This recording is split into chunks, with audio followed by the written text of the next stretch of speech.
A Bíblia é muito precisa ao indicar o início do ministério de Isaías. Quando é que o profeta Isaías começou a ministrar ao povo? Veja lá Isaías capítulo 6, no verso 21, que é o nosso verso para memorizar, diz assim: No ano da morte do rei Uzias, eu vi o Senhor assentado sobre um trono alto e sublime, e as abas das suas vestes enchiam o templo. No ano da morte do rei Uzias, que também era conhecido por Azarias. Esse ano foi o ano 740 a.C. Mas quais eram as condições de Israel nessa época? Na época da morte do rei Uzias. Quem foi o rei Uzias? O que ele fez? Nós vamos buscar na Bíblia, lá no livro de Crônicas, no segundo livro de Crônicas, no capítulo 26, lá mostra quais foram as atitudes do rei Uzias. Quando ele começou a reinar, quais foram os seus feitos. E vejam lá, eu fiz um resumo. Uzias foi empossado o rei, foi entronizado o rei aos 16 anos. O seu pai foi deposto por se afastar do plano de Deus, se afastar tanto do plano de Deus, foi deposto. E daí, então, Uzias, aos 16 anos, foi entronizado no reino de Israel, como rei de Judá. E ele reinou durante 55 anos, portanto, dos 16 anos até os 71 anos de idade, Uzias foi rei. Mas o que ele fez? Eu fiz um resumo a partir do livro do capítulo 26 de 2 Crônicas. Diz assim, que ele fez reto fez reto aos olhos do Senhor, fez o que era reto aos olhos do Senhor. Ele foi instruído por Zacarias, pelo profeta Zacarias. Buscou ao Senhor e prosperou. Veja, irmãos, atestando a aliança feita com Deus. Quando o povo obedecesse, quando o governo obedecesse, a nação prosperaria. Ele teve vitórias militares importantes sobre os filisteus e sobre os amonitas. Ele tinha uma preocupação com a segurança da cidade de Jerusalém e, portanto, ele mandou construir torres de vigia junto aos portões para a segurança da cidade. Também fez, a Bíblia diz, construiu torres no deserto para garantir o território do reino de Judá.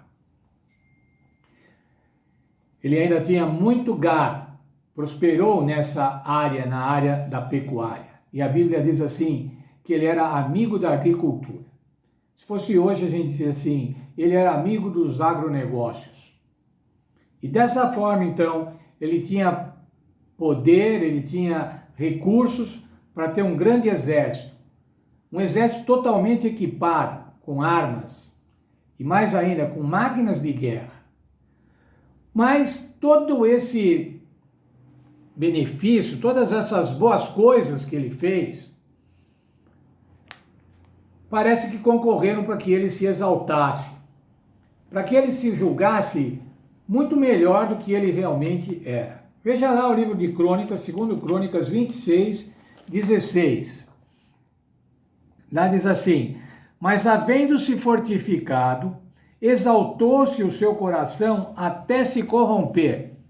Foi infiel ao Senhor seu Deus e entrou no templo do Senhor para queimar incenso no altar do incenso. Tantas coisas boas, tantos benefícios para a nação, mas isso serviu para que ele se exaltasse, para que ele se presumisse, corrompeu seu coração. E o que ele quis fazer então? Agora ele já estava se achando, irmãos. Agora, então, ele queria também atuar como sacerdote, como o sacerdócio da tribo de Levi, que era uma prerrogativa da tribo de Levi. E ele queria queimar incenso no altar do incenso, dentro do templo. Os sacerdotes se opuseram a isso, porque isso era ofício sacerdotal, não era ofício real. E o Senhor não se agradaria disso de maneira nenhuma.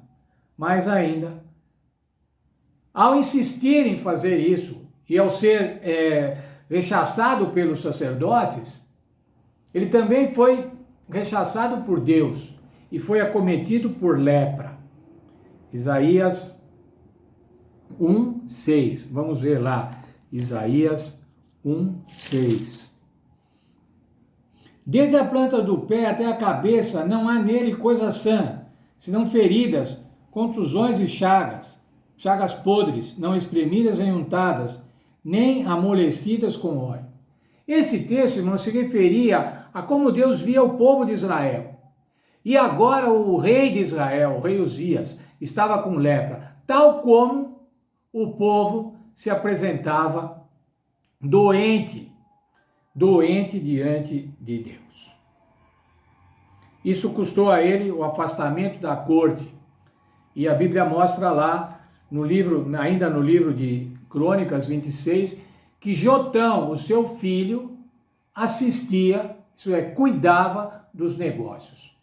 Jotão passou a ser um regente, enquanto Uzias estava afastado do governo. Isso foi aproximadamente no ano 750 até o ano 740 a.C. Durante esses 10 anos, Uzias ficou afastado do reino, afastado da corte, e Jotão foi o governador regente, o rei regente.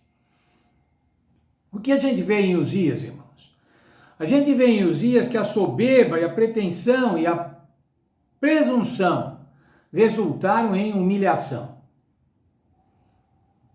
O fato de querer ser melhor do que era, de querer ser melhor do que as leis de Deus, de agir em desacordo com a vontade de Deus, fez com que ele fosse humilhado, leproso, afastado.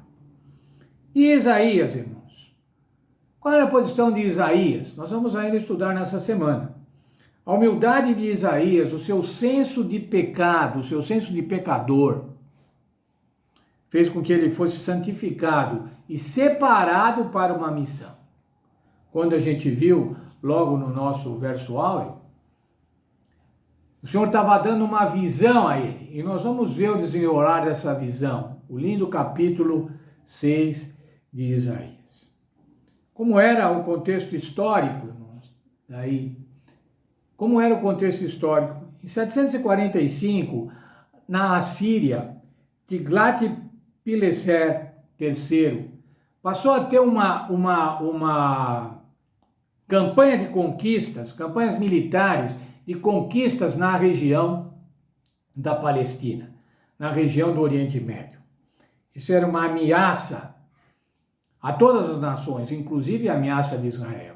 Portanto, irmãos, veja lá, se isso começou em 745, em 740, quando Isaías foi chamado, essa situação era muito grave. Quem é que estava no poder? Como é que ia se desenrolar essa questão política, geopolítica, de conquista? Como que o povo devia se comportar? Qual seria o destino da nação de Israel? Nesse sentido, irmãos, a visão de Isaías do capítulo 6, vai mostrar que Deus que está no controle. Deus está sempre no controle, irmãos. Nós vamos estudar essa profecia hoje, essa visão hoje. Esses dias, nós vamos estudar. Mas Deus está sempre no controle, irmãos. Mesmo quando nós achamos que as coisas estão muito atrapalhadas demais, e que não vai ter jeito. Como agora, irmãos, a questão da pandemia. Ninguém sabe, um cientista fala uma coisa, outro cientista fala outra, um governador fala uma coisa, o presidente fala outra, e nós, o povo, ficamos sem saber, sem confiança, como eu disse ontem, sem confiança no governo. Mas uma coisa nós devemos ter certeza, e isso foi demonstrado ao profeta Isaías: Deus continua no controle. Fique tranquilo, irmãos, Deus continua no controle e sempre vai continuar no controle e vai defender os seus filhos sempre que necessário.